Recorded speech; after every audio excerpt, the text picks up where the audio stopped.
So we're about to look at the 12 biggest reasons why it is that people actually fail setting up a brand new church. And the great news is, at the end of this video, I'm going to be sharing with you a very easy thing that you can do to actually avoid falling foul of these 12 things. So get a pen, take note, check this out. Did you know that up to 80% of new churches fail within the first year? It's a startling fact, isn't it? Starting a new church is no small feat. It's a journey filled with challenges and obstacles that can often seem insurmountable. From vision clarity to leadership development, community engagement to financial planning, the hurdles are many. But don't let these statistics dishearten you. But what if we told you that there's a way to overcome these odds? Meet John.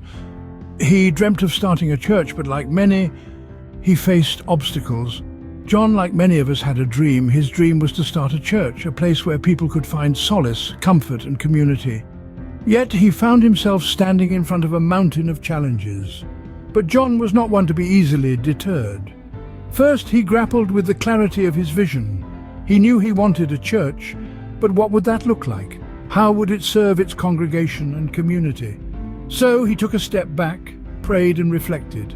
He wrote down his vision, making it clear, compelling, and most importantly, communicable. This vision became the beacon that guided his journey. Next came the challenge of leadership development. John understood that he couldn't do it alone. He needed a team of strong, dedicated leaders. He looked around him, identified individuals with potential, and invested time in nurturing their skills. He empowered them, instilling in them the same passion he had for the church. John knew that his church was not an island. It needed to be a part of the community, so he reached out. He engaged with locals, understood their needs, and found ways for the church to serve them. This community engagement became the bedrock of his church's growth. Financial planning was a hurdle, but John saw it as an opportunity. He educated himself about fundraising, budgeting, and financial management. He sought advice from those with experience, and gradually, a sound financial plan for his church took shape. Legal and regulatory compliance was like a maze, but John was determined to navigate it. He sought professional guidance, learned about the necessary regulations, and ensured his church was compliant. This gave his church a solid legal foundation. Facilities and logistics were a puzzle. Finding a suitable space, managing resources, planning services and events, it all seemed overwhelming. But John was methodical. He broke it down into manageable tasks and tackled them one at a time. Marketing and outreach were new territories, but John was a quick learner. He explored different strategies, tailored them to his church, and reached out to people far and wide. His church started to gain visibility and members. Technology was unfamiliar, but John saw its potential. He leveraged it for communication, management, and establishing an online presence, bringing his church into the modern age. Cultural relevance was a challenge, but John embraced it. He kept his finger on the pulse of contemporary issues, engaged in dialogues, and ensured his church was a place of understanding and acceptance. Conflict resolution was a test of his leadership, but John faced it head-on. He cultivated an environment of open communication, where issues were addressed and resolved amicably. Planning discipleship programs and church activities was a massive task, but John approached it with creativity and organization. He designed programs that were engaging, impactful, and catered to his congregation's needs. Balancing personal and ministry life was a tightrope walk, but John found his balance. He established boundaries, prioritized self-care, and ensured he was giving his best to both his personal life and his ministry. John also acknowledged the emotional toll of his journey. He sought support, practiced mindfulness, and prioritized his mental and emotional health. This helped him stay resilient and focused. John's story shows us that while starting a church is challenging, it's not impossible. Now, you might be wondering, where do I start? Well, the first step is often the hardest, but the most important. Seek mentorship from experienced church planters. Immerse yourself in research, understand your community, and above all, develop a clear and compelling vision for your church. Okay, so from that video, you may be thinking, wow, great for John, he did everything absolutely right. Well, it didn't exactly go like that. As when he told me to start the school of ministry. And really, he told me to do that 9 years ago, and I procrastinated really for 2 years.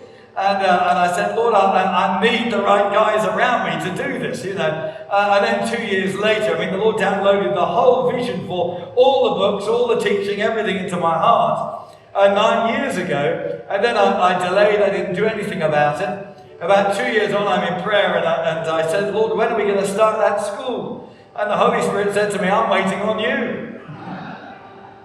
So I thought I better get on with it. So yes, it's true, even great church leaders like John do not get it right all of the time. Now, have you ever actually said to yourself, you wish you knew then what it is that you know now? I'm guessing that in 20 years' time, once you've gained the experience of trying to set up a church or two, you're going to wish that you knew right now what you would know then in 20 years' time. Well, it turns out you actually can. So what they're doing, Jonathan Conrad and all of his leadership team, they've put together a leadership and church planters course for 2024. Now, if you have a look at their website, you can see that most of their courses are around the sort of 1,200 mark, which most people would pay monthly, so it's like £100 per month.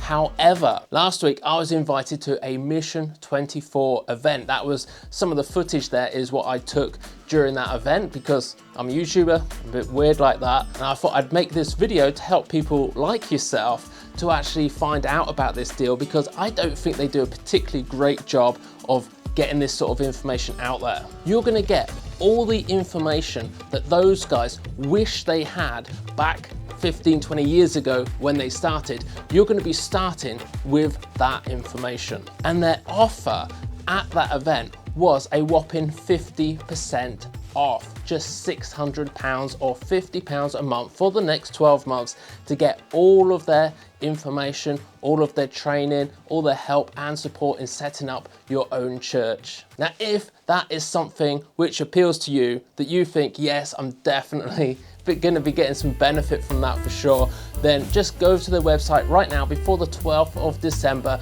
and go onto the Google Docs form there, fill out all of the questionnaire and get yourself booked in on that course. I know I would if I was actually looking to set up a church, which I must admit, I think we all get to the point at some point in our lives going to church that we do think, hey, I could probably do a better job myself. And if that's you right now, then get yourself on that course, go check it out. And I know from what I've seen over the last weekend that you are gonna have a fantastic time. Please do like and subscribe. I'll see you guys again in the next video.